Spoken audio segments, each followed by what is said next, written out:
सद्गुरु साईनाथ महाराज की जय।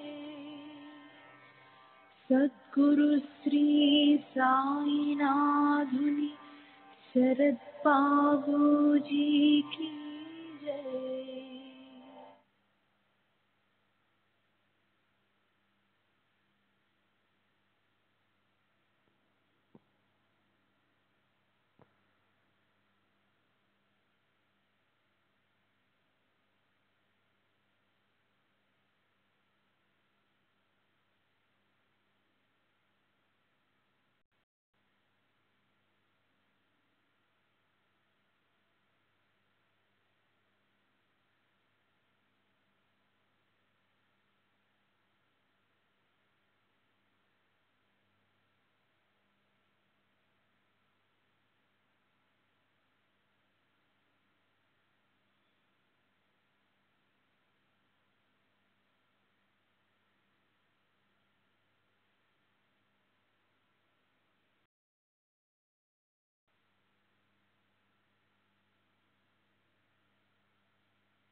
श्री सच्चिदानंद सद्गुरु साईनाथ महाराज की जय। सद्गुरु श्री साईनाथुनि शरद बाबू जी की जय।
श्री सच्चिदानंद सद्गुरु साईनाथ महाराज की जय।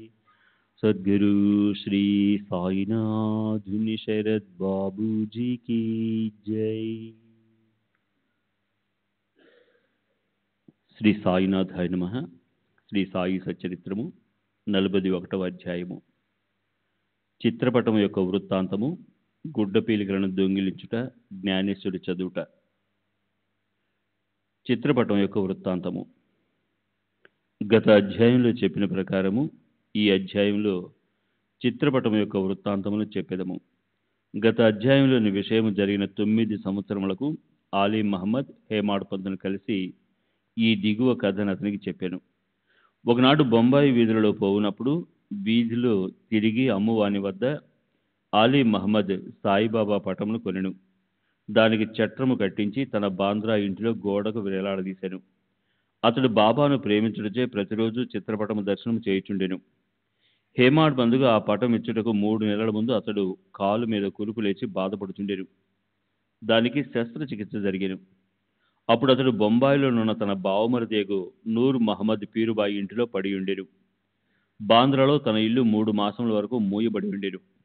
అక్కడ ఎవరునూ లేకుండరి. అచ్చట ప్రసిద్ధి చెందిన అబ్దుల్ రహమాన్ బాబా, మౌలానీ సాహెబు, మహమ్మద్ హుస్సేను, సాయిబాబా, తాజుద్దీన్ బాబా మొదలగు సజీవ యోగుల పటములుండెను. వానిని కూడా కాలచక్రం విడవలేదు. అతడు వ్యాధితో బాధపడుతూ బొంబాయిలో నుండెను. బాంద్రాలో ఆ పటములు ఎలా బాధపడవలెను? పటములకు కూడా చావు పుట్టుకలు ఉన్నట్లుండెను. పటములన్నీ వాని అదృష్టమును అనుభవించెను. కానీ సాయిబాబా పటం మాత్రం ఆ కాలచక్రమును తప్పించుకొనెను. అదెట్లు తప్పించుకొనగలిగినో నాకింతవరకు ఎవరైనా చెప్పలేరు. దీనిని బట్టి సాయిబాబా సర్వాంతర్యామి అనియు సర్వవ్యాపి అనియు అనంత శక్తులనియు తెలియచున్నది. ఆలీ మహమ్మద్ అనేక సంవత్సరాల క్రిందట యోగియగు అబ్దుల్ రహమాన్ బాబా యొక్క చిన్న పటమును మహమ్మద్ హుస్సేన్ తారియా వద్ద సంపాదించెను. దానిని తన బావమరిదిగు నూర్ మహమ్మద్ పీరుబాయికి ఇచ్చాను. అది అతని టేబుల్లో 8 సంవత్సరాలు పడి ఉండెను. ఒకనాడు అతడు దానిని చూచెను. అతడు దానిని ఫోటోగ్రాఫర్ దగ్గర తీసుకుని పోయి సజీవ ప్రమాణమంత పెద్దదిగా చేయించి దాని ప్రతులను తన బంధువులకు, స్నేహితులకు పంచిపెట్టాను. అందులో ఒకటి ఆలీ అహ్మద్కి ఇచ్చాను. దానిని అతడు తన బాంద్రా ఇంట్లో పెట్టెను. నూర్ మహమ్మద్ అబ్దుల్ రహమాన్ గారి శిష్యుడు. గురువు నిండు దర్బారులో ఉండగా అతడు గురువు గారికి దీనిని కానుగరించుటకు పోగా వారు మిక్కిలి కోపించి కొట్టబోయి నూర్ మహమ్మద్ అచ్చటుండి తరిమేసిరి.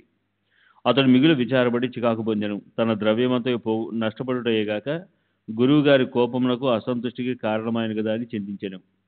విగ్రహారాధన గురువు గారికి ఇష్టం లేకుండెను. ఆ పటమును అపోలో బందరుకు తీసుకుని పోయి ఒక పడవను అద్దెకు గట్టించుకుని సముద్రంలోనికి పోయి దానిని అక్కడ నీళ్ళలో ముంచివేశాను.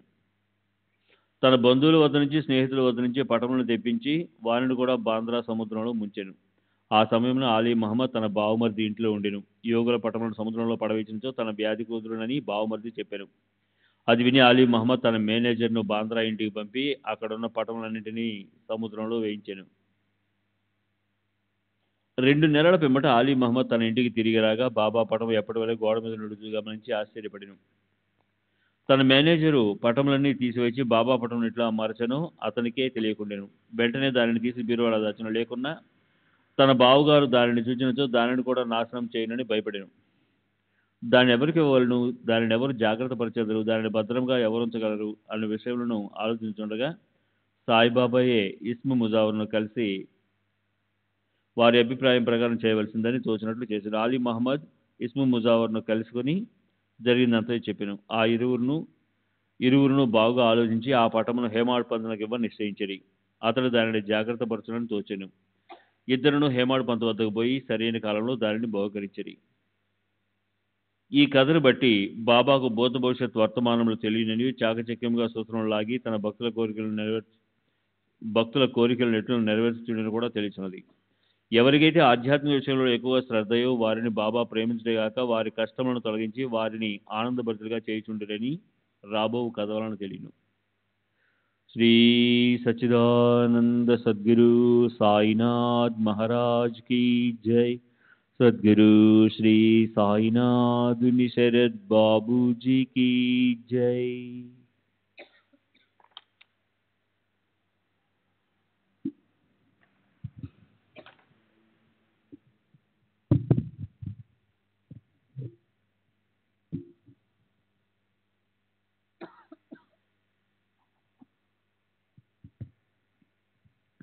గుడ్డ పీలికలను దొంగలించట, జ్ఞానేశ్వరి చదువుట.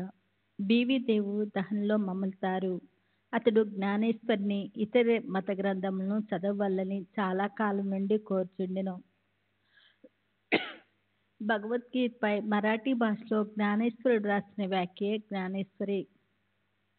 ప్రతిదినము భగవద్గీతలో ఒక అధ్యాయంను, ఇతర గ్రంథం నుండి కొన్ని భాగములను పారాయణం చేయుచుండెను. కానీ జ్ఞానేశ్వరిని ప్రారంభించగానే ఏవో అవాంతరములు ఏర్పరిచే పారాయణం ఆగిపోచుండెను.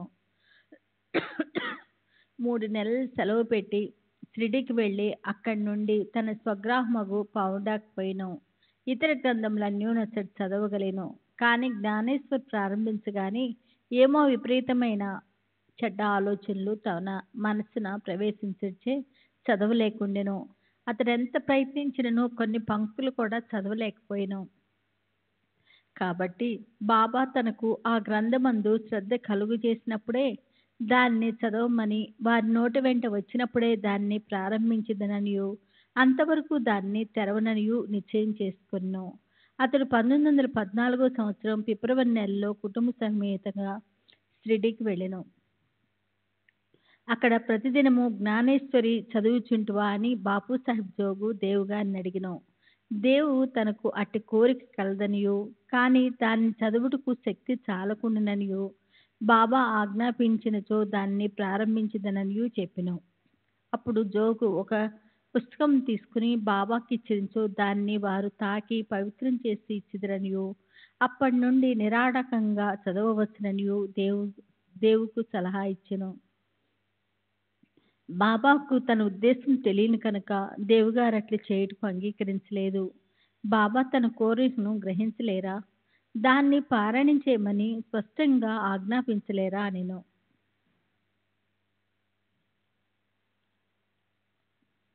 దేవు బాబాను దర్శించి ₹1 దక్షిణ ఇచ్చెను.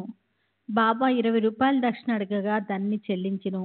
ఆనాడు రాత్రి బాలకారాముడు అన్న వారిని కలుసుకొని అతడు బాబా యందు భక్తిని వారి అనుగ్రహమును ఎట్లు సంపాదించదని ప్రశ్నించెను. మరుసటి దినము హారతి పిమ్మట అంతయు తెలిపితనని అతడు బదులిచ్చెను. ఆ మరుసటి దినము దర్శనం కొరకు దేవు వెళ్ళగా బాబా అతన్ని ₹20 దక్షిణ ఇమ్మను. వెంటనే దేవు దాన్ని చెల్లించెను. మసీదు నిండా జనులు నిండి ఉండిచే దేవు ఒక మూలకు పోయి కూర్చుండెను. బాబా అతన్ని మధ్యాహ్నం హారతి పిమ్మట భక్తులందరూ పోయిన తర్వాత దేవు బాలకారామను చూచి అతడి పూర్వ వృత్తాంతంతో పాటు బాబా అతనికేమేమి చెప్పినో ధ్యానం ఎట్లు నేర్పినో అని అడగగా బాలకారాముడు వివరములు తెలుపుటకు సిద్ధపడెను. అంతలో బాబా చంద్రను కుష్ఠరోగి భక్తుని పంపి దేవుని తీసుకొని రమ్మనెను. దేవు బాబా వద్దకేగి ఎవరితో ఏమి మాట్లాడుచుంటివని అడిగాను. బాలకారాముతో మాట్లాడుచుంటున్ననియు బాబా కీర్తి వినుచుంటున్ననియు అతడు చెప్పెను. తిరిగి బాబా ₹25 దక్షిణ అడిగెను. వెంటనే దేవు సంతోషంతో దక్షిణ చెల్లించెను. అతన్ని బాబా లోపలికి తీసుకుని పోయి స్తంభం వద్ద కూర్చుండి నా గుడ్డ పీలికలను నాకు తెలియకుండా దొంగిలించితివేలా అనెను. దేవు తనకు ఆ గుడ్డ పీలికల గురించి ఏమీ తెలియదనెను. బాబా అతన్ని వెతకమనెను.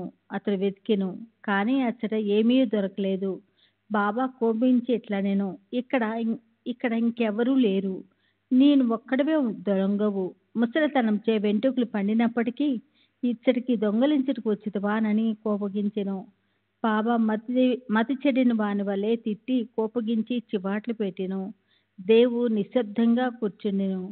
దేవు తాను సట్కా దెబ్బలు కూడా తినునేమో అనుకునేను. 1 గంట తర్వాత బాబా అతన్ని వాడాకు వెళ్ళమనెను. దేవు అచ్చటికేగి జరిగిందంతయు జోగుకు బాలకారామునకు తెలియజేసెను. సాయంకాలం అందరినీ రమ్మని బాబా కబురు పంపెను. ముఖ్యంగా దేవుని రమ్మనెను. నా మాటలు వృద్ధుని బాధించి ఉండవచ్చును కానీ అతడు దొంగలించుచే నేనెట్లు పలకవలసి వచ్చినని బాబా నుడివెను. తిరిగి బాబా ₹12 దక్షిణ అడిగెను. దేవు దాన్ని వసూలు చేసి చెల్లించి సాష్టాంగ నమస్కారం చేసెను. బాబా ఇట్లనెను, ప్రతిరోజు జ్ఞానేశ్వరిని చదువుము, పోయి వాడాలో కూర్చుండము, ప్రతినిత్యము కొంచెమైనను క్రమం తప్పక చదువుము. చదువునప్పుడు దగ్గరనున్న వారికి శ్రద్ధాభక్తులతో బోధపరిచి చెప్పుము. నేను నీకు జల్దా ఇచ్చట కూర్చొని ఉన్నాను. ఇతరుల వద్దకు పోయి దొంగలించితివేలా? నీకు దొంగతనంకు అలవాటు పడవలనున్నదా? బాబా మాటలు విని దేవు సంతసించెను. బాబా తనకు జ్ఞానేశ్వరిని ప్రారంభించమని ఆజ్ఞాపించిననియు తనకు కావాల్సిందేదో అది దొరికిననియు అప్పటి నుండి తాను సులభంగా చదవగలననియు అనుకొనెను. తిరిగి బాబా పాదముకు సాష్టాంగ నమస్కారం అనొచ్చెను.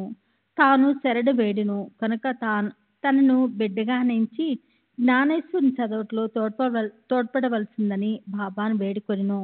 పీలికలను దొంగలించట అనగానేమో దేవు అప్పుడు గ్రహించెను. బాలకారాముని ప్రశ్నించటయే గుడ్డ పీలికలను దొంగలించట. బాబా కట్టి వైఖరి ఇష్టం లేదు. ఏ ప్రశ్నకైనా సమాధానం ఇచ్చుటకు తామే సిద్ధంగా ఉండెను. ఇతరులను అడుగుటకు బాబాకి ఇష్టం లేదు. అందుచే అతన్ని బాధించి చికాకు పెట్టెను. అదియును కాక ఇతరులను అడగకుండా బాబానే సర్వము అడిగి తెలుసుకోవాలనియు ఇతరులను ప్రశ్నించడం నిష్ప్రయోజనమనియు చెప్పెను. దేవు ఆ తిట్లను ఆశీర్వాదముగా భావించి సంతృష్టితో ఇంటికి పోయిను. ఆ సంగతి అంతటితో సమాప్తి కాలేదు. బాబా చదవమని ఆజ్ఞాపించి ఊరుకోలేదు. 1 సంవత్సరం లోపుగా బాబా దేవు వద్దకు వెళ్ళి వాని అభివృద్ధి కనుగొనెను.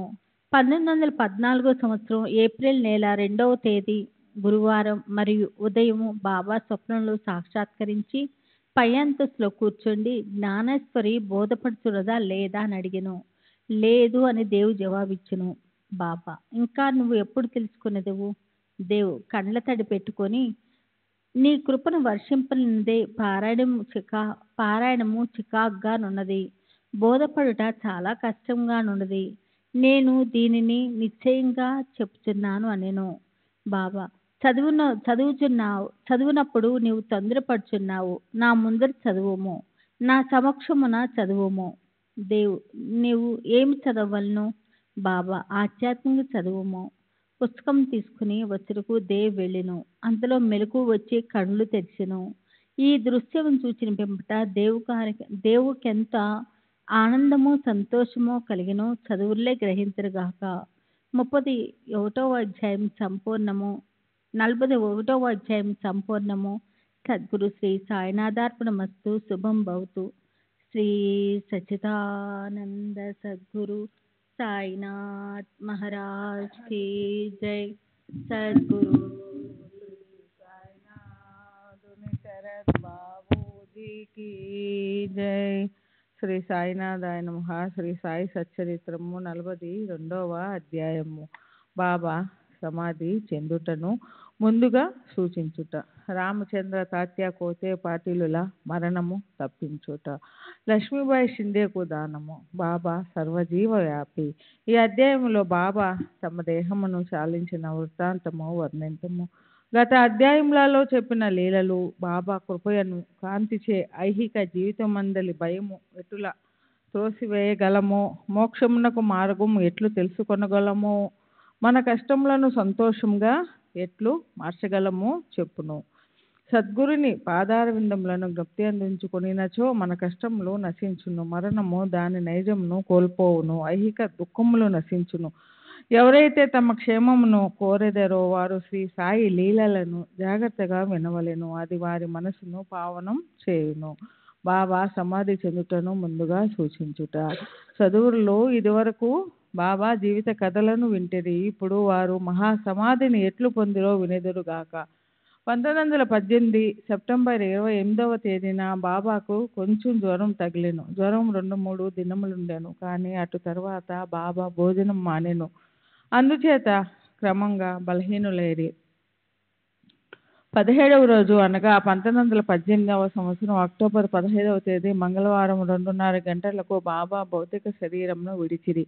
ఈ విషయంను 2 సంవత్సరములకు ముందే బాబా సూచించిరి కానీ అది ఎవరికీ బోధపడలేదు. అది ఇట్లు జరిగెను. 1916వ సంవత్సరం విజయదశమి నాడు సాయంకాలం గ్రామంలోని వారందరూ సీమోల్లంఘన మొనర్చి తిరిగి వచ్చిచుండగా బాబా హఠాత్తుగా కోపోద్రిక్తులైరి. సీమోల్లంఘన అనగా గ్రామపు సరిహద్దును దాటుట. బాబా తమ తలగుడ్డ, కఫ్ని, లంగోటి తీసి వానిని చించి ముందున్న దునిలోనికి విసిరివేసిరి.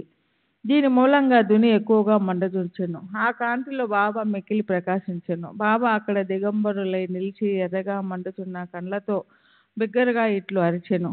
ఇప్పుడు సరిగా గమనించి నేను హిందువునో మహమ్మదీయుడనో చెప్పుడు. అచ్చటనున్న ప్రతివాడు గడగడ వణికిపోయిను. బాబా వద్దకు పోవటకు ఎవరికునూ సాహసించలేకపోయింది. కొంతసేపటికి బాగోజీ షిండే ధైర్యంతో దగ్గరికి పోయి లంగోటిని కట్లి ఇట్లనెను. బాబా, సీమోల్లంఘము నాడు ఇదంతివు ఏమి?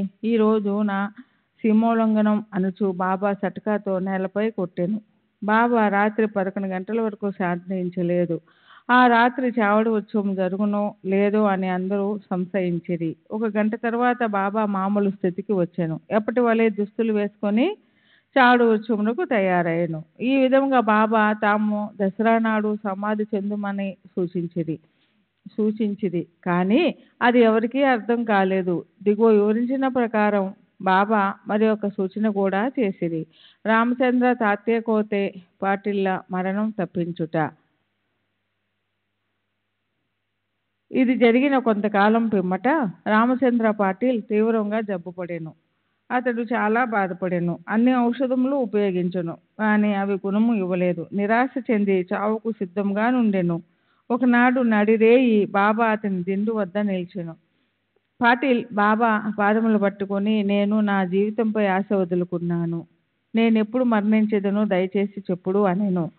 దాక్షిణ్యమూర్తి యొక్క బాబా, నీవు ఆతురపడవద్దు. నీ చావు చీటీ తీసివేసి తిని త్వరలో బాగుపడేదువు. కానీ తాత్య కోతే పాటిల్ గురించి సంశయించుచున్నాను. అతడు శక సంవత్సరం 1840 అంటే 1918 విజయదశమి నాడు మరణించును. ఇది ఎవరికినీ తెలియనీయకు, వారికి కూడా చెప్పవద్దు. చెప్పినచో మిక్కిలి భయపడును అనేది. రామచంద్ర దాదా జబ్బు కుదిరేను, కానీ అతడు తాత్య గురించి సంశయించుచుండెను. ఏలన బాబా మాటకు తిరుగులేదు కనుక తాత్య 2 సంవత్సరములలో మరణం చెందుననుకునేను. దీనిని రహస్యంగా నుంచెను, ఎవరికినీ తెలియనీయలేదు. కానీ బాలాషింపికి మాత్రమే చెప్పాను. రామచంద్ర పాటిలు, బాలాషింపి ఈ ఇరువురు మాత్రమే తాత్య గురించి భయపడుచుండిరి. రామచంద్ర దాదా త్వరలో పక్క నుండి లేచి నడవసాగాను. కాలము వేగంగా కదిలిపోయిను. 1918 భాద్రపదం ముగిసెను. ఆశ్వయుజ మాసం సమీపించుచుండెను. బాబా మాట ప్రకారం తాత్య జబ్బు పడెను, మంచం పట్టెను. అందుచే బాబా దర్శనముకై రాలేకుండెను. బాబా కూడా జ్వరంతో నుండెను. తాత్యకు బాబా యందు పూర్తి విశ్వాసం ఉండెను. బాబా శ్రీవారిని పూర్తిగా నమ్మి ఉండెను. బాబా శ్రీహరిని పూర్తిగా నమ్మి ఉండెను. దైవమే వారి రక్షకుడు. తాత్య రోగం అధికమాయను. అతడు కదలలేకపోయాను. ఎల్లప్పుడూ బాబాననే స్మరించుచుండెను. బాబా పరిస్థితి కూడా క్షీణించెను. విజయదశమి సమీపించుచుండెను. రామచంద్ర దాదాయు బాలాషింపియు తాత్య గురించి మిగుల భయపడిరి. వారి శరీరములు వనకచొచ్చెను. శరీరం అంతయు చెమటలు పట్టెను. బాబా నుడివిడిన ప్రకారము తాత్య చావు దగ్గరకు వచ్చెను అనుకునిరి. విజయదశమి రానే వచ్చెను. తాత్య నాడి బలహీనమాయను. త్వరలో ప్రాణము విడుచునని అనుకునిరి. ఇంతలో గొప్ప వింత జరిగెను. తాత్య నిలిచెను. అతని మరణం తప్పెను. అతనికి బదులుగా బాబా దేహత్యాగం చేసెను. వారిలో వారు మరణం మార్చుకున్నట్లు కనిపించెను. బాబా తన ప్రాణంను తాత్యకు సమర్పించినని జనులు అనుకునేది. బాబా ఎందుకట్లా చేసెనో బాబాకే తెలియను. వారి కృత్యంలో అగోచరములు. ఈ విధంగా బాబా తమ సమాధిని సూచించింది. తమ పేరుకు బదులు తాత్య పేరు తెలిపిరి. ఆ మరుసటి ఉదయము అనగా అక్టోబర్ 16వ తేదీన పండరీపురంలో దాసగనుకు బాబా స్వప్నంన సాక్షాత్కరించి ఇట్లనిది, మసీదు కూలిపోయినది. వర్తకులు నన్ను చాలా చికాకు పెట్టిరి కనుక ఆ స్థలమును విడిచిపెట్టినాను. ఈ సంగతి నీకు తెలియజేయుటకై వచ్చినాను. వెంటనే అక్కడకు పొమ్ము. నన్ను చాలినన్ని పుష్పములచే కప్పుము. సిడి నుంచి వచ్చిన ఉత్తరము వలన కూడా దాసుగనికి సంగతి తెలుసును. అతడు వెంటనే శిష్యులతో సిడికి చేరును. భజన కీర్తన ప్రారంభించెను. బాబాను సమాధి చేటుకు ముందు రోజంతయు భగవన్నామ స్మరణ చేసెను. భగవన్నామ స్మరణ చేయుచు ఒక చక్కని పూల హారము స్వయంగా గుర్చి దానిని బాబా సమాధిపై వేసెను. బాబా పేరుతో అన్నదానము చేసెను. లక్ష్మీబాయి షిండేకు దానము. దసరా లేదా విజయదశమి హిందువులకు గొప్ప శుభ సమయము. ఈ దినమున బాబా సమాధి చెందుటకు నిశ్చయించుకునుట మిక్కులు సవ్యముగానున్నది. కొన్ని దినముల నుండి వారు వ్యాధిగ్రస్తులుగా నుండిరి. లోపల మాత్రం పూర్ణ చేతులుగా నుండిరి. చివరి సమయం అప్పుడు హఠాత్తుగా ఎవరి సహాయము లేకుండా లేచి కూర్చుండి మంచి స్థితిలో ఉన్నట్లు కనపడిరి. అపాయ స్థితి దాటినదని బాబా కోలుకొనుచుండునని అందరూ అనుకునిరి. తాము త్వరలో సమాధి చెందిద్దామని బాబాకు తెలియను. కాన లక్ష్మీబాయి షిండేకు కొంత ద్రవ్యంను దానం చేయ నిశ్చయించుకునిది. బాబా సర్వజీవ వ్యాపి. ఈ లక్ష్మీబాయి షిండే ధనవంతురాలు, సుగుణవతి. రాత్రింబవులు ఆమె మసీదులో బాబా సేవ చేయుచుండెను. రాత్రి సమయమందు భక్త మహల్సాపతి, తాత్య, లక్ష్మీబాయి షిండే తప్ప తదితరులెవ్వరూ మసీదులో కాలు పెట్టుటకు ఆజ్ఞ లేకుండెను. ఒకనాడు సాయంకాలం బాబా మసీదులో తాత్యతో కూర్చొని ఉండగా లక్ష్మీబాయి షిండే వచ్చి బాబాకు నమస్కరించెను. బాబా ఇట్లా నేను, ఓ లక్ష్మి, నాకు చాలా ఆకలి వేయుచున్నది. వెంటనే ఆమె లేచి, కొంచెం సేపాగము, నేను త్వరలో రొట్టెను తీసుకుని వచ్చేదను అనెను. అనిన ప్రకారం ఆమె త్వరగా రొట్టె కూర తీసుకుని వచ్చి బాబా ముందు పెట్టెను. బాబా దానిని అందుకొని ఒక కుక్కకు వేసెను. లక్ష్మీబాయి ఇట్లు అడిగెను, ఇది ఏమి బాబా? నేను పరిగెత్తుకుని పోయి నా చేతులారా నీ కొరకు రొట్టె చేసి తిని, నీవు దానిని కొంచెమైనను తినక కుక్కకు వేసితివి. అనవసరంగా నాకు శ్రమ కలుగజేసితివి. అందుకు బాబా ఇట్లు సమాధానం ఇచ్చెను, అనవసరంగా విచారించదు వేళ కుక్క ఆకలి తీర్చుట నా ఆకలి తీర్చుట వంటిది. కుక్కకు కూడా ఆత్మ గలదు, ప్రాణులు వేరు కావచ్చును, కానీ అందరి ఆకలి ఒకటియే. కొందరు మాట్లాడగలరు, కొందరు మగవాని వలె మాట్లాడలేరు. ఎవరైతే ఆకలితోనున్న వారికి భోజనము పెట్టెదరో వారు నాకు అన్నం పెట్టినట్లే. దీనినే గొప్ప నీతిగా ఎరుగుము. ఇది చాలా చిన్న విషయం గాని బాబా దానివల్ల గొప్ప ఆధ్యాత్మిక సత్యమును బోధించి ఇతరులకెట్టి బాధయు కలగకుండా నిత్య జీవితంలో దానిని ఆచరణలో పెట్టుట ఎటులో చూపించిరి. ఆనాటి నుండి లక్ష్మీబాయి రొట్టె, పాలు భక్తి ప్రేమలతో బాబాకు పెట్టుచుండెను. బాబా మెచ్చుకొని ఎంతో ప్రేమతో తినుచుండెని వారు. అందులో కొంత తాము తిని మిగతా రాధాకృష్ణమాయికి పంపుచుండెను. ఆమె బాబా భుక్త శేషమునే ఎల్లప్పుడూ తినుచుండెను. ఈ రొట్టె కథను విషయాంతరముగా భావించరాదు. దీనిని బట్టి బాబా సర్వజీవుల యందు గలడని తెలుసుకొనగలము. బాబా సర్వవ్యాపి, చావు పుట్టుకులు లేనివారు, అమరులు. బాబా లక్ష్మీబాయి సేవలను జ్ఞప్తి అందించుకొనిరి. ఆమెను మరచెదరెట్లు. బాబా తమ భౌతిక శరీరమును విడిచినప్పుడు తమ జేబులో చేయి పెట్టి ఒకసారి 5 రూపాయలు, ఇంకోసారి 4 రూపాయలు, మొత్తం 9 రూపాయలు తీసి లక్ష్మీబాయికి ఇచ్చిరి. ఈ సంఖ్య 21వ అధ్యాయంలోని నవవిధ భక్తులను తెలియజేయును, లేదా ఇది సీమోల్లంఘన సమయమున ఇచ్చు దక్షిణ అనుకొనవచ్చును. లక్ష్మీబాయి షిండే ధనవంతురాలగుటచే ఆమెకు ధనం అవసరం లేదు కనుక బాబా ఆమెకు ముఖ్యముగా నవవిధ భక్తులను గూర్చి బోధించి ఉండవచ్చును. భాగవతము ఏకాదశ స్కందము 10వ అధ్యాయంలో 6వ శ్లోకము పూర్వార్ధమున 5, ఉత్తరార్ధమున 4 విధముల భక్తి చెప్పబడినది. బాబా ఈ ప్రకారంగా మొదట 5, తదుపరి 4, మొత్తము 9 రూపాయలు ఇచ్చెను. ఇక 9 కాక 9కి ఎన్నో రెట్ల రూపాయలు లక్ష్మీబాయి చేతి మీదుగా వ్యయమైనవి.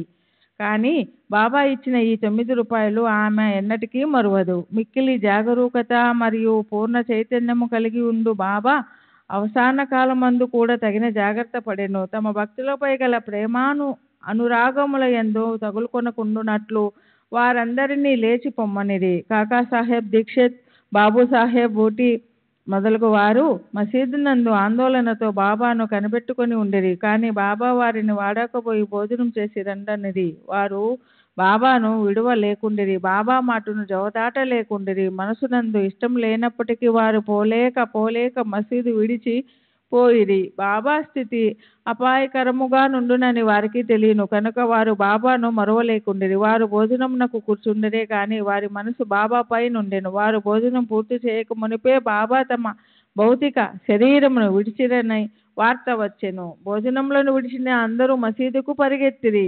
వయాజీ అప్పా కోతపై బాబా దేహము ఒరిగి ఉండెను. వారు నేలపై గాని తమ గదిపై గాని పడలేదు. తమ స్థానంలో ప్రశాంతంగా కూర్చుండి తమ చేతితో దానం చేయుచు శరీరము విడిచిరు. యోగులు శరీరం ధరించి ఏదో పని మీద భూలోకమునకు వత్తురు. అది నెరవేరిన పిమ్మట వారెంత నెమ్మదిగాను సులభంగాను అవతరించిరో అంత శాంతముగా వెళ్ళెదరు. 42వ అధ్యాయం సంపూర్ణం. సద్గురు శ్రీ సాయినాథాయ నమః. శుభం భవతు. శ్రీ సచ్చిదానంద సద్గురు సాయినాథ్ మహారాజ్ की जय. सद्गुरु श्री साईनाथुनि शरद बाबू जी की जय.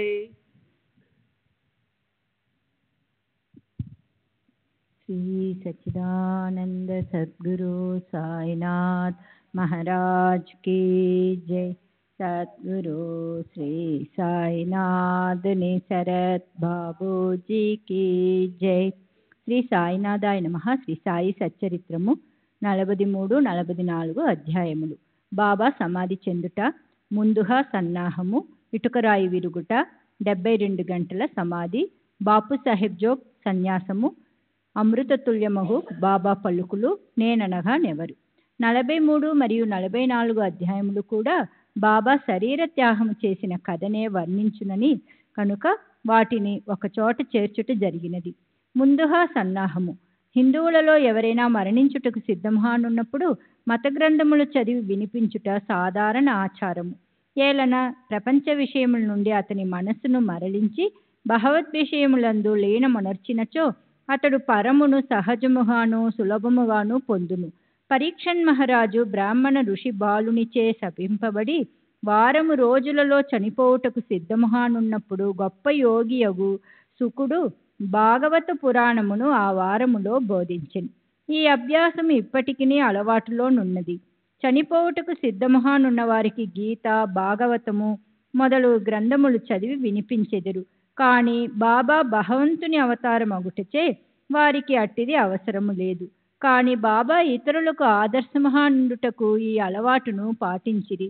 త్వరలోనే దేహత్యాగము చేయున్నామని తెలియగానే వారు వజేయను అతనిని పిలిచి రామ విజయము అను గ్రంథమును పారాయణ చేయమనిరి.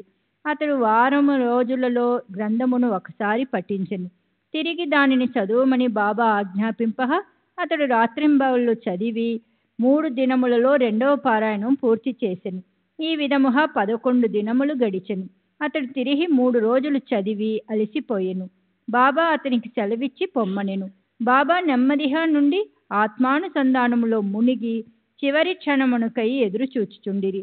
2-3 దినముల ముందు నుండి బాబా గ్రామం బయటకు పోవుట, భిక్షాటనము చేయుట మొదలగునవి మాని మసీదులో కూర్చుండిరి. చివరి వరకు బాబా చైతన్యముతో నుండి అందరినీ ధైర్యముగా నుండుడని సలహా ఇచ్చిరి. వారెప్పుడు పోయేదరో ఎవరికీ తెలియనీయలేదు. ప్రతిదినము కాకాసాహెబ్ దీక్షితు, శ్రీమాన్ బూటియు వారితో కలిసి మసీదులో భోజనం చేయుచుండెడి వారు. ఆనాడు 1918 అక్టోబర్ 15వ తారీఖు హారతి పిమ్మట వారిని వారి వారి బసలకు పోయి భోజనము చేయమనిది. అయినను కొంతమంది లక్ష్మీబాయి సిందే, బాగోజీ సిందే, బాయాజీ, లక్ష్మణ్ బాలా షింపి, నానాసాహెబ్ నిమోన్కర్ అక్కడనే నుండిరి. దిగువ మెట్ల మీద శ్యామ కూర్చుని ఉండెను. లక్ష్మీబాయి సిందేకు 9 రూపాయలను దానము చేసిన పిమ్మట బాబా తనకు ఆ స్థలము అనగా మసీదు బాగాలేదనియు అందుచేత తనను రాతితో కట్టిన బూటి మేడలోనికి తీసుకుని పోయిన అచ్చట బాగుగా నుండుననియూ చెప్పెను. ఈ తుది పలుకులు ఆడుచు బాబా బయాజీ తాత్యాకోతేపై ఒరిగి ప్రాణమును విడిచెను. బాగోజీ దీనిని కనిపెట్టెను. దిగువ కూర్చుని ఉన్న నానాసాహెబ్ నిమోన్కర్కి సంగతి చెప్పెను. నానాసాహెబ్ నీళ్లు తెచ్చి బాబా నోటిలో పోసెను. అవి బయటకు వచ్చెను. అతడు బిగ్గరగా ఓ దేవా అని అరిచెను.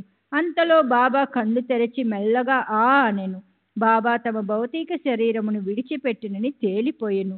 బాబా సమాధి చెందెనను సంగతి షిరిడీ గ్రామములో కార్చిచ్చు వల్ల వ్యాపించెను. ప్రజలందరూ స్త్రీలు, పురుషులు, బిడ్డలు మసీదికి పోయి ఏడ్వసాహిరి. కొందరు బిగ్గరగా నేర్చిరి, కొందరు వీధులలో ఏడ్చుచుండిరి, కొందరు తెలివి తప్పి పడిరి. అందరి కండ్ల నుండి నీళ్లు కాలవల వల పారుచుండెను.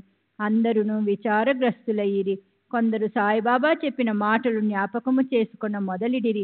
మునుముందు 8 ఏండ్ల బాలునిగా ప్రత్యక్షమయ్యేదను అని బాబా తమ భక్తులతో చెప్పిరి అని ఒకరనిరి. ఇవి యోగీశ్వరుని వాక్కులు కనుక ఎవ్వరునూ సందేహింపనక్కరలేదు. ఏలన కృష్ణావతారంలో శ్రీ మహావిష్ణువు ఈ కార్యమనే వనర్చెను.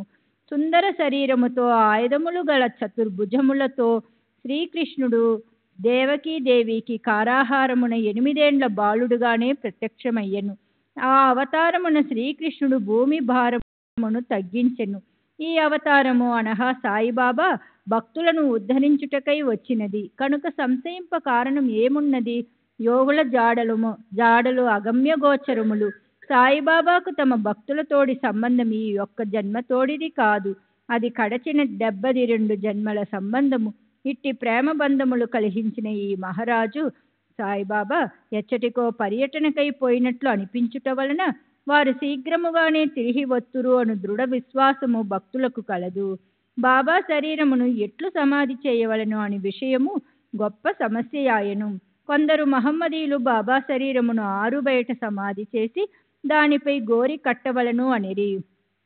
కుషాల్ చందు అమీర్ శక్కర్ కూడా ఈ అభిప్రాయమునే వెలిబుచ్చిరి. కాని రామచంద్ర పాటీలు అను గ్రామ మునసబు గ్రామములోని వారందరితో నిశ్చితమైన దృఢ కంఠస్వరముతో, మీ ఆలోచన నాకు సమ్మతము కాదు. బాబా శరీరము రాతివాడాలో పెట్టవలసినదే అనెను.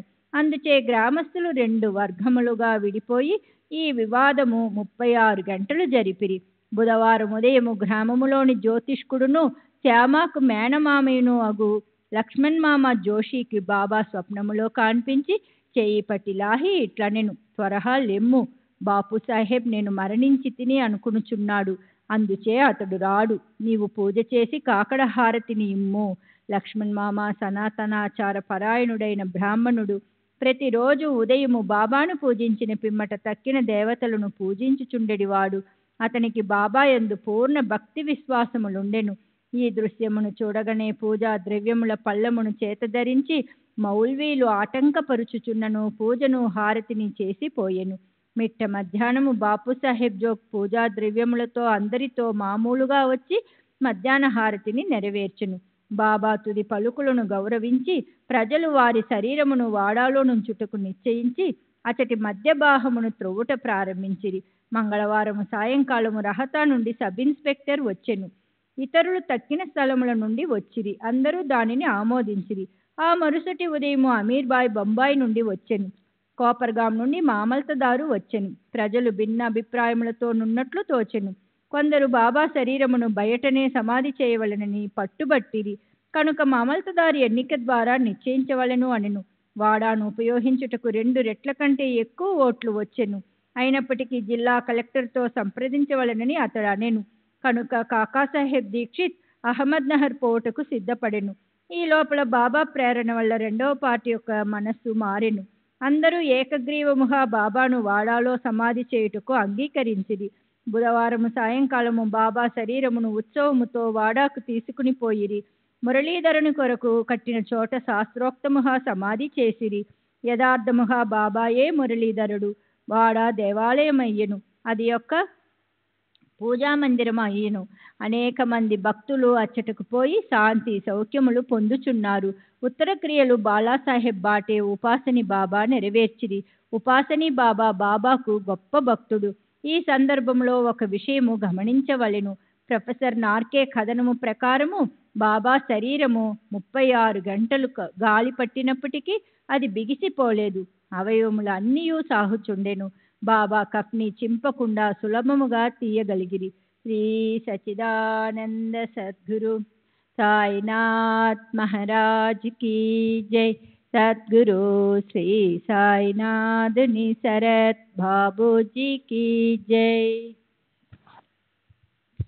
శ్రీ సచిదానంద సద్గురు సాయినాథ్ మహారాజ్ కీ జై.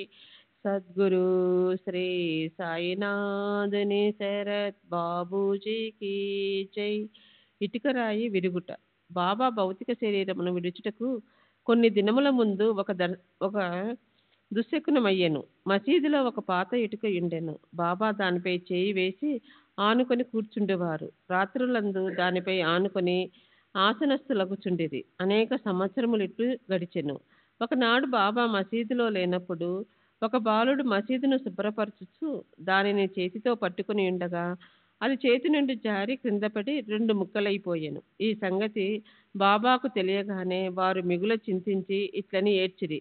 ఇటుక కాదు, నా అదృష్టమే ముక్కలు ముక్కలుగా విరిగిపోయినది. అది నా జీవితపు తోడు నీడ. దాని సహాయము వలననే నేను ఆత్మానుసంధానము చేయుచుండెడివాడను. నా జీవితమునందు నాకెంత ప్రేమయో దాని యందు నాకంత ప్రేమ. ఈరోజు అది నన్ను విడిచినది. ఎవరైనా ఒక ప్రశ్న అడగవచ్చును, బాబా నిర్జీవియగు ఇటుక కోసం ఇంత విచారపడనేలా? అందులకు హేమడ్ పంతు ఇట్లు సమాధానమిచ్చెను. యోగులు బీదవారికి నిస్సహాయులకు సహాయము చేయుటకే అవతరించెదరు. వారు ప్రజలతో కలిసి మసలునప్పుడు ప్రజల వలె నటింతురు. వారు మనవలే బాహ్యమునకు నవ్వెదరు, ఆడెదరు, ఏడ్చెదరు. కానీ లోపల వారు శుద్ధ చైతన్యులై వారి కర్తవ్య విధుల నెరుగుదురు. 72 గంటల సమాధి. ఇటుక విరుగుటకు ఇటుక విరుగుటకు 32 సంవత్సరములకు పూర్వము అనగా 1918వ సంవత్సరములో బాబా శ్రీమూలంగనము చేయు ప్రయత్నించెను. ఒక మార్గశిర పౌర్ణమి నాడు బాబా ఉబ్బసము వ్యాధితో మిక్కిలి బాధపడుచుండెను. దానిని తప్పించుకొనుటకై బాబా తన ప్రాణమును పైకి తీసుకుని పోయి సమాధిలో నుండవలననుకుని భక్త మహల్సాపతితో నిట్లనిది, నా శరీరమును 3 రోజుల వరకు కాపాడుము. నేను తిరిగి వచ్చినట్లయినా సరే, లేని ఎడల నా శరీరము నెదురుగానున్న ఖాళీ స్థలములో పాతిపెట్టి గుర్తుగా 2 జెండాలను పాతము అని స్థలమును చూపిరి. ఇట్లనుచు రాత్రి 10 గంటలకు బాబా క్రింద కూలెను. వారి ఊపిరి నిలిచిపోయెను. వారి నాడి కూడా ఆడకుండెను. శరీరంలో నుండి ప్రాణము పోయినట్లుండెను. ఊరి వారందరూ అచ్చట చేరి న్యాయ విచారణ చేసి బాబా చూపిన స్థలములో సమాధి చేయుటకు నిశ్చయించిరి. కానీ మహల్సాపతి అడ్డగించెను. తన ఒడిలో బాబా శరీరము నుంచుకొని 3 రోజులట్లే కాపాడుచూ కూర్చుండెను. 3 దినముల పిమ్మట తెల్లవారుజామున 3 గంటలకు బాబా శరీరములో ప్రాణమున్నట్లు కనిపించెను. ఊపిరి ఆడనారంభించెను. కడుపు కదిలెను. కళ్ళు తెరచెను. కాళ్ళు చేతులు సాగతీయుచు బాబా లేచెను. శ్రీ సచితానంద సద్గురు సాయినాథ్ మహారాజ్ కి జై. సద్గురు శ్రీ సాయినాథుని శ్రీ సచ్చిదానంద సద్గురు సాయినాథ్ మహారాజ్ की जय. సద్గురు శ్రీ సాయినాథుని శరత్ బాబూజీ की जय. దీనిని బట్టి చదువర్లు ఆలోచించవలసిన విషయమేమనా, బాబా 3 మూరల శరీరమా లేక లోపల ఉన్న ఆత్మయా? పంచభూతాత్మకము శరీరము నాశనమగును. శరీరం అశాశ్వతము గాని లోనున్న ఆత్మ పరమసత్యము, అమరము, శాశ్వతము. ఈ శుద్ధ సత్తాయే బ్రహ్మము. అది ఏ పంచేంద్రియములను మనస్సును స్వాధీనమందించుకొనున్నది, పరిపాలించున్నది. అది ఏ సాయి. అది ఏ ఈ జగత్తునందు గల వస్తువులన్నిటి యందు వ్యాపించి ఉన్నది. అది లేని స్థలము లేదు. అది తాను సంకల్పించుకున్న కార్యమును నెరవేర్చుటకు భౌతిక శరీరము వహించెను. దానిని నెరవేర్చిన పిమ్మట శరీరమును విడిచెను. సాయి ఎల్లప్పుడూ ఉండువారు. అట్లనే పూర్వము గాణగాపురములో వెలిసిన దత్తదేవుని అవతారముగు శ్రీ నరసింహ సరస్వతియు వారి సమాధి చెందుట బాహ్యమునకే గాని సమస్త చేతనా చేతనములందు కూడా ఉండి వారిని నియమించువారును పరిపాలించువారును వారే. ఈ విషయము ఇప్పటికి సర్వస్వ శరణాగతి చేసిన వారికి, మనస్ఫూర్తిగా భక్తితో పూజించు వారికి అనుభవనీయమైన సంగతి. ప్రస్తుతము బాబా రూపము చూడవీలు లేనప్పటికీ మనము షిరిడీకి వెళ్ళిన వారి జీవితం ఎత్తుమటము మసీదులో ఉన్నది. దీనిని శ్యామరావు జయకర్ అని గొప్ప చిత్రకారుడును బాబా భక్తుడును వ్రాసి ఉన్నాడు. భావుకుడు భక్తుడు నైన ప్రేక్షకునికి ఈ పటము ఈనాటికి బాబాను భౌతిక శరీరంతో చూచినంత తృప్తి కలుగజేయును. బాబాకు ప్రస్తుతము భౌతిక శరీరము లేనప్పటికీ వారు అక్కడనే కాక ప్రతి చోటున నివసించుచు పూర్వం వల్లనే తమ భక్తులకు మేలు చేయుచున్నారు. బాబా వంటి యోగులు ఎన్నడూ మరణించరు. వారు మానవుల వలె కనిపించినను నిజముగా వారే దైవము. బాపు సాహెబ్ జోగు సన్యాసం పుచ్చుకున్న కథతో హేమాడ్ పంత్ ఈ అధ్యాయమును ముగించుచున్నారు. సకారాం హరి ఉరఫ్ బాపు సాహెబ్ జోగ్ పుణే నివాసి ఎగో సుప్రసిద్ధ వార్కరి విష్ణుబువా జోగ్ గారికి చిన్నాయన. 1909వ సంవత్సరమున సర్కారు ఉద్యోగం నుండి విరమించిన తర్వాత పీడబ్ల్యూడీ సూపర్వైజర్ భార్యతో షిరిడీకి వచ్చి నివసించుచుండెను. వారికి సంతానము లేకుండెను. భార్యాభర్తలు బాబాను ప్రేమించి బాబా సేవ ఎందే కాలమంతయు గడుపుచుండ్రి. మేఘశ్యాముడు చనిపోయిన పిమ్మట బాపు సాహెబ్ జోగ్ మసీదులోను చావడిలోనూ కూడా బాబా మహాసమాధి పొందు వరకు హారతి ఇచ్చుచుండెను. అదియును కాక ప్రతిరోజు సాఠేవాడలో జ్ఞానేశ్వరియు ఏకనాథ భాగవతమును చదివి విని వచ్చిన వారందరికీ బోధించుచుండెను. అనేక సంవత్సరములు సేవ చేసిన పిమ్మట జోగ్ బాబాతో, నేనిన్నాళ్ళు నీ సేవ చేస్తుని నా మనస్సు ఇంకనూ శాంతము కాలేదు. యోగులతో సహవాసం చేశానను నేను బాగు కాకుండాటకు కారణమేమి? ఎప్పుడు కటాక్షించదువు అనెను. ఆ ప్రార్థన విని బాబా కొద్ది కాలంలో నీ దుష్కర్మల ఫలితము నశించెను, నీ పాపపుణ్యములు భస్మమగును, ఎప్పుడు నీ అభిమానమును పోగొట్టుకుని మోహమును రుచిని జయించేదవో, ఆటంకములన్నిటినీ కడిచెదవో, హృదయపూర్వకంగా భగవంతుని సేవించుచు సన్యాసమును పుచ్చుకొనిచో అప్పుడు నీవు ధన్యుడవయ్యదువు అనేది. కొద్ది కాలం పెంపట బాబా పలుకులు నిజమాయను. అతని భార్య చనిపోయిను. అతనికి ఇంకొక ఉద్యోగం అభిమానమేమీ లేకుండాటికే అతడు స్వేచ్ఛాపరుడై సన్యాసమును గ్రహించి తన జీవిత పరమావధిని పొందును. అమృతతుల్యముగు బాబా పలుకులు. దయా దాక్షిణ్యమూర్తి సాయిబాబా పెక్కుసార్లు మసీదులో ఇదిగో మధుర వాక్యములు పలికిరి. ఎవరైతే నన్ను ఎక్కువగా ప్రేమించెదరో వారు ఎల్లప్పుడూ నన్ను దర్శించెదరు. నేను లేక ఈ జగత్తంతయు శూన్యమే. నా కథలు తప్ప మరేమీ చెప్పడు. సదా నన్నే ధ్యానము చేయును. నా నామమునే ఎల్లప్పుడూ జపించుచుండును. ఎవరైతే సర్వస్వ శరణాగతి చేసి నన్నే ధ్యానింతురో వారికి నేను రుణస్థుడను. వారికి మోక్షమునిచ్చి వారి రుణము తీర్చుకొనదను.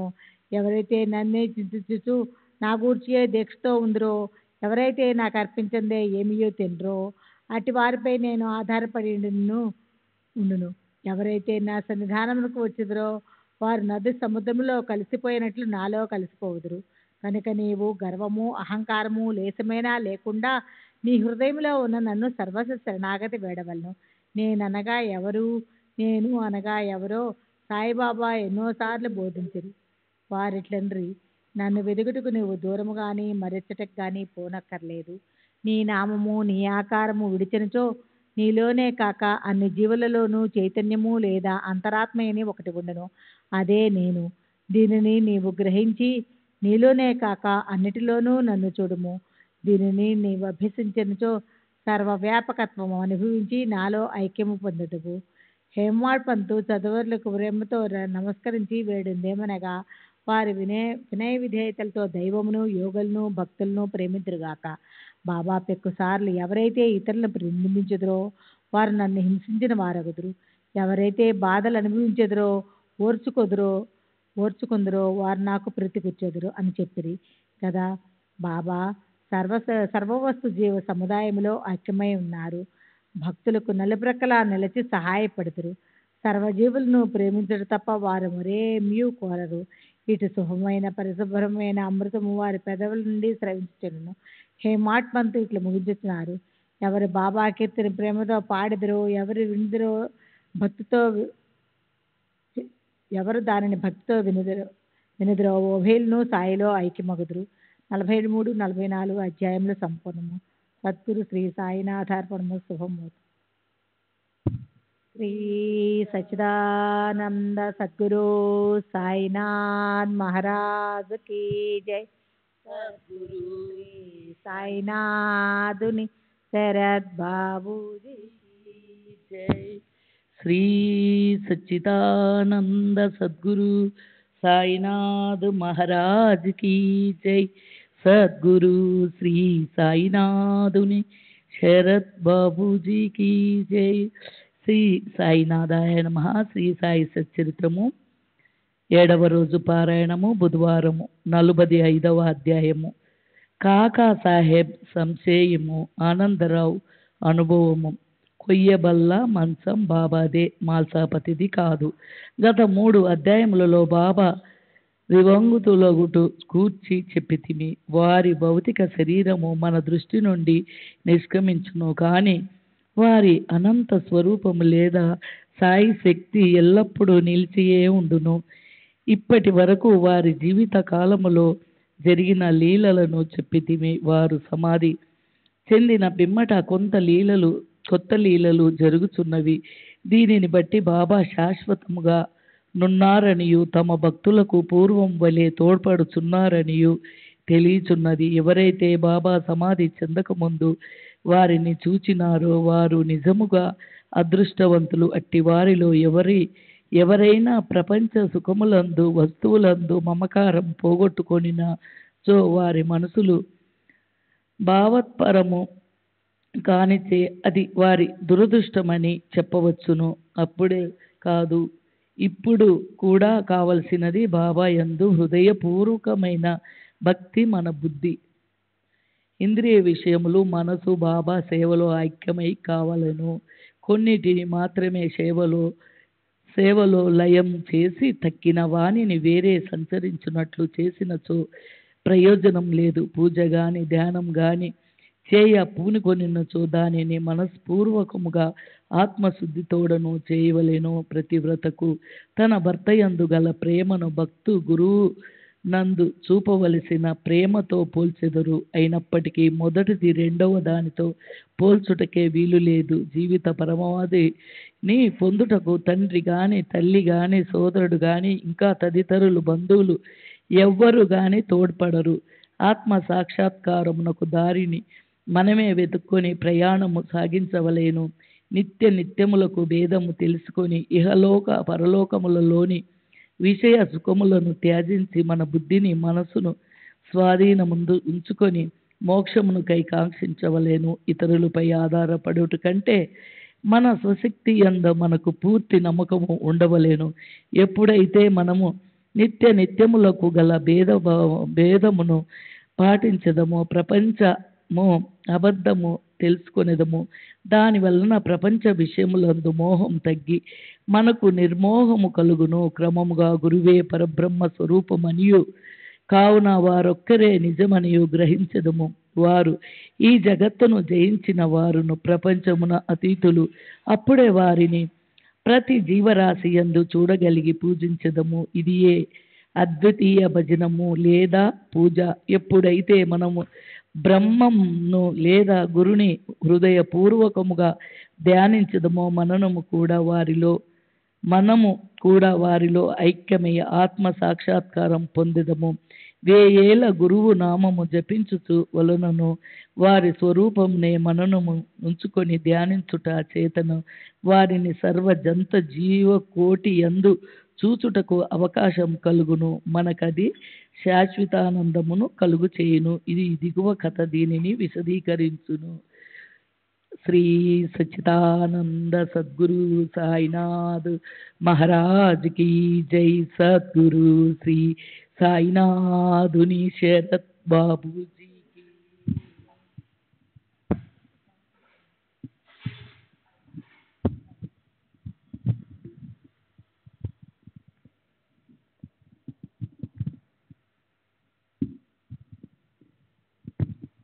श्री सच्चिदानंद सद्गुरु साईनाथ महाराज की जय. सद्गुरु श्री సాయినాథుని శరద్ బాబూజీ की जय. కాకాసాహెబ్ సంశయము ఆనందరావు అనుభవము. కాకాసాహెబ్ దీక్షితును ప్రతిరోజు శ్రీ ఏకనాథుడు వ్రాసిన గ్రంథములను అనగా భాగవతమును భావార్థ రామాయణమును చదువుటకు బాబా ఆదేశించెను. బాబా సమాధికి పూర్వము కాకాసాహెబ్ దీక్షిత్ ఈ గ్రంథములను చదువుచుండెను. బాబా సమాధి చెందిన తర్వాత కూడా అట్లే చేయుచుండేవాడు. ఒకనాడు ఉదయము బొంబాయి చౌపాటీలోనున్న కాకా మహాజని ఇంటిలో కాకాసాహెబ్ దీక్షిత్ ఏకనాథ భాగవతము చదువుచుండెను. శ్యామ కాకా మహాజని కూడా అచట నుండి శ్రద్ధతో భాగవతమును వినుచుండరి. దీక్షితు ఏకాదశ స్కందంలోని ద్వితీయాధ్యాయమును చదువుచుండెను. అందు వృషభ కుటుంబంలోని నవనాథులు లేదా సిద్ధులగు కవి, హరి, అంతరిక్ష, ప్రబుద్ధ, పిప్పలాయన, అవిర్హోత్ర, ద్రుమిళ, చమన్ మరియు కరభాజనులు భాగవత ధర్మ సూత్రములను జనక మహారాజుకు చెప్పుచుండిరి. జనకుడు నవనాథులకు ముఖ్యమైన ప్రశ్నలు కొన్ని అడిగాను. వారొక్కరు సంతృప్తికరమైన సమాధానములు ఇచ్చిరి. అందులో మొదటివాడగు కవి భాగవత ధర్మమును బోధించెను. హరి భక్తుని లక్షణములను, అంతరిక్షుడు మాయను దాటుటను, పిప్పలాయనుడు పరబ్రహ్మమును, అవిర్హోత్రుడు కర్మను, ద్రుమిళుడు భగవంతుని అవతారములను వారి లీలలను, చమస్ భక్తుడు కానివాడు చనిపోయిన పిమ్మట పొందిన స్థితి, కరభాజనుడు యుగయుగములందు భగవంతుని ఉపాసించు వేరువేరు విధానములను సంతృప్తికరముగా బోధించిరి. వాని సారాంశమేమన కలియుగంలో మోక్షము పొందుటకు ఒకటే మార్గము కలదు. అదేమన గురుని లేదా హరి పాదార విందములను స్మరించుట. పారాయణం ముగించిన పిమ్మట కాకాసాహెబ్ నిరుత్సాహంతో శ్యామతో నిట్లనియే, నవనాథులు భక్తి విషయమై చెప్పినది ఎంత అద్భుతంగానున్నది, దానిని ఆచరించుట ఎంత కష్టము. నవనాథులు పూర్ణజ్ఞానులే కాని మన వంటి మూర్ఖులకు వారు వర్ణించిన భక్తిని పొందుటకు వీలగునా? అనేక జన్మలెత్తినను మనము దాన్ని సంపాదించలేము. అట్లయినా మనకు మోక్షమే వచ్చుటెట్లు? కాబట్టి అట్టి దాన్ని మనం ఆశించరాదని తెలియచున్నది. కాకాసాహెబు నిరుత్సాహము నిరాశలు శ్యామ ఇష్టపడలేదు. వెంటనే అతడిట్లనియను, ఎవరైతే వారి అదృష్టవశముచే బాబా వంటి ఆభరణంను పొందిరో అట్టివారు నిరాశ చెంది ఏడ్చుట విచారకరమైన సంగతే. వారికి బాబా యందు నిశ్చలమైన విశ్వాసమే ఉన్నచో వారు నిరాశ చెందనేలా? నవనాథుల భక్తి బలమైనదే ఉండవచ్చును, కానీ మనది మాత్రము ప్రేమానురాగములతో నిండి ఉండలేదా? హరినామ స్మరణము గురునామ స్మరణము మోక్షప్రదమని బాబా నొక్కి చెప్పి ఉండలేదా? అట్లయినచో భయమునకు గాని ఆందోళనకు గాని అవకాశమేది? శ్యామ చెప్పిన సమాధానంతో కాకాసాహెబ్ సంతుష్టి చెందలేదు. నవనాథుల భక్తిని పొందుటెట్లు అను మనోవేదన కలిగి ఆందోళనతో చికాకుగా నుండెను. ఆ మరుసటి ఉదయమే ఈ క్రింది అద్భుతము జరిగెను. ఆనందరావు పాఖడే అనువాడు శ్యామాను వెతుకుచూ పురాణ కాలక్షేపము జరుగుతున్న స్థలమునకు వచ్చెను. కాకాసాహెబ్ భాగవతమును చదువుచుండెను. పాఖడే శ్యామ దగ్గర కూర్చుండి అతని చెవిలో ఏమో చెప్పుచుండెను. అతడు మెల్లగా తాను కాంచిన స్వప్న దృశ్యమును శ్యామకు చెప్పుచుండెను. ఇది పురాణ కాలక్షేపమునకు కొంచెం ఆటంకము కలగజేసెను. కాకాసాహెబు పురాణము చదువుట మాని విషయమేమని అడిగెను. శ్యామ ఇట్లనెను, నిన్న నీ సంశయమును తెలిపితిని, దానికి సమాధానమిదిగో. బాబా పాఖడేకు చూపిన స్వప్న దృశ్యమును వినుము. రక్షకమైన భక్తి కాక వేరేదియు దీనిని సాధించలేదు. గురుని పాదములు భక్తితో ధ్యానించినా చాలును అని బాబా నొక్కి చెప్పి ఉన్నారు. అందరూ ముఖ్యంగా కాకాసాహెబ్ ఆ దృశ్యమును వివరంగా వినగోరిరి. వారి కోరిక ప్రకారము పాఖడే ఈ దృశ్యమును ఈ క్రింది విధముగా చెప్పనారంభించెను. లోతైన సముద్రంలో నడుము వరకు దిగి అచట నిలిచితిని. హఠాత్తుగా అచట సాయిబాబాను చూచితిని. రత్నములు తాపిన చక్కని సింహాసనముపై బాబా కూర్చొని ఉండెను. వారి పాదములు నీటిలో నుండెను. బాబా స్వరూపమును చూచి మిగుల ఆనందించితిని.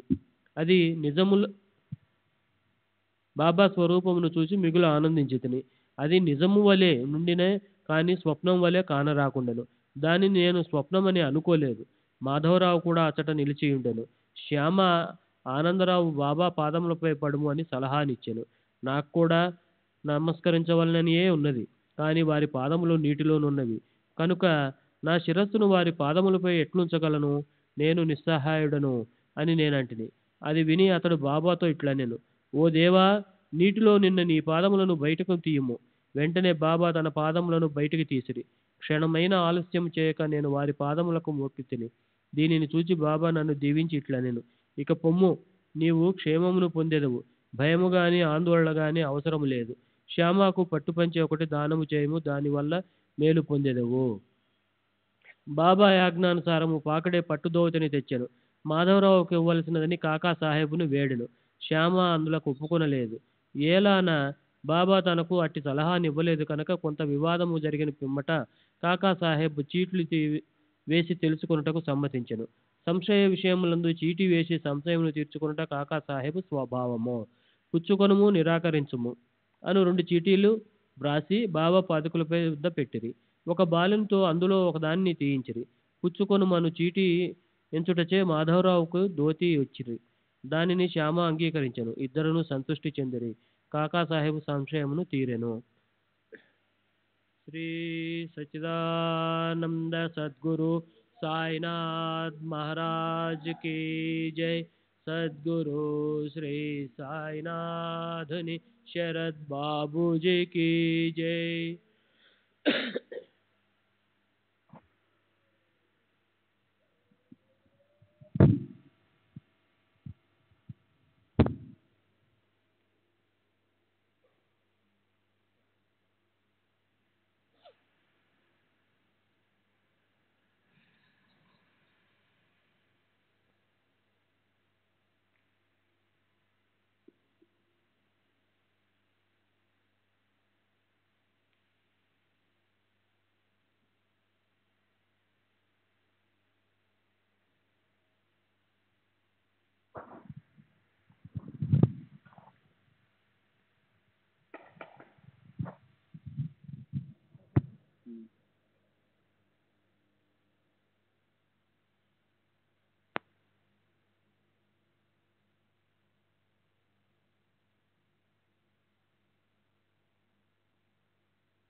श्री सच्चिदानंद सद्गुरु साईनाथ महाराज की जय।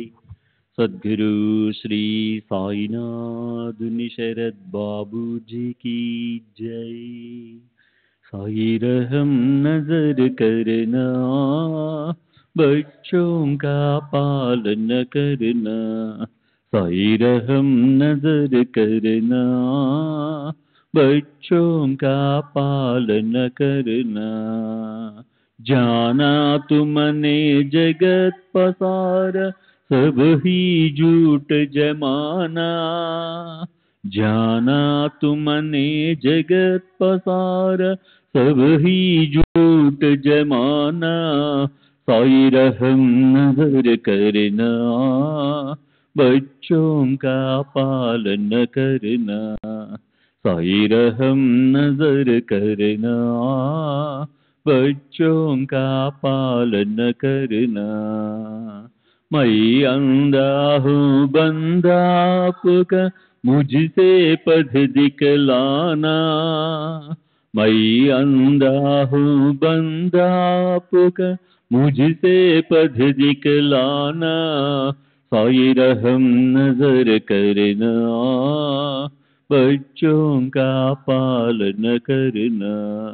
साई रहम नजर करना, बच्चों का पालन करना। दास गण कहे अब क्या बोलूं, थक गई मेरी रसना।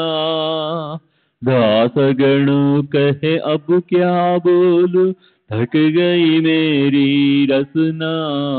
साई रहम नजर करना, बच्चों का पालन करना। साई रहम नजर करना, बच्चों का पालन करना। रहमो नजर करो अब मोरे साई, तुम बिना नहीं मुझे माँ बाप बाई। रहमो नजर करो मैं अंधा हूँ बंदा तुम्हारा। मैं अंधा हूँ बंदा तुम्हारा। मैं ना जानू, मैं ना जानू, मैं ना जानू अल्लाह इलाही। रहमो नजर करो, रहमो नजर करो अब मोरे साई, तुम बिना नहीं मुझे माँ बाप बाई। रहमो नजर करो काली जमाना मैंने गमाया। काली जमाना मैंने गमाया, साथी आखिर का, साथी आखिर का, साथी आखिर का तुम बिना कोई। रहमो नजर करो, रहमो नजर करो अब मोरे साई, तुम बिना नहीं मुझे माँ बाप बाई। रहमो नजर करो अपने मस्जिद का झाड़ू गड़ो है, अपने मस्जिद का झाड़ू गड़ो है। मालिक हमारे, मालिक हमारे, मालिक हमारे तुम बाबा साई। रहमो नजर करो, रहमो नजर करो अब मोरे साई, तुम बिना नहीं मुझे माँ बाप बाई। रहमो नजर करो। श्री सच्चिदानंद सद्गुरु साईनाथ महाराज की जय। सद्गुरु श्री साईनाथ शरद बाबू जी की जय।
श्री सच्चिदानंद सद्गुरु साईनाथ महाराज की जय। सद्गुरु श्री साईनाथुनि शरद बाबू जी की जय।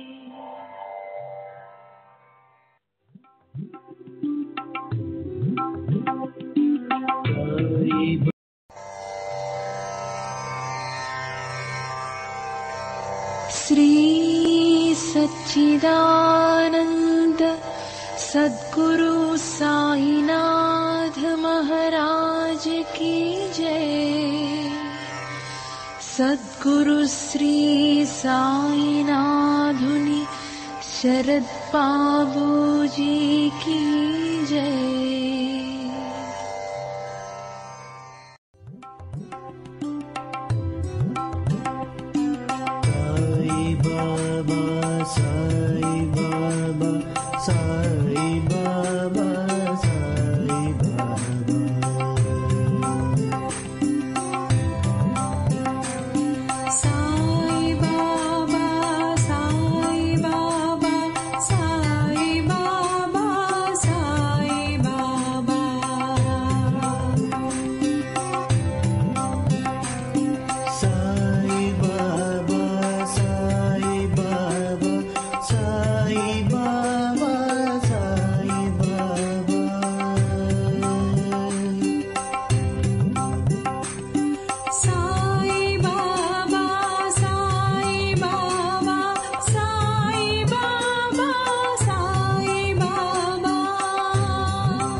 Sai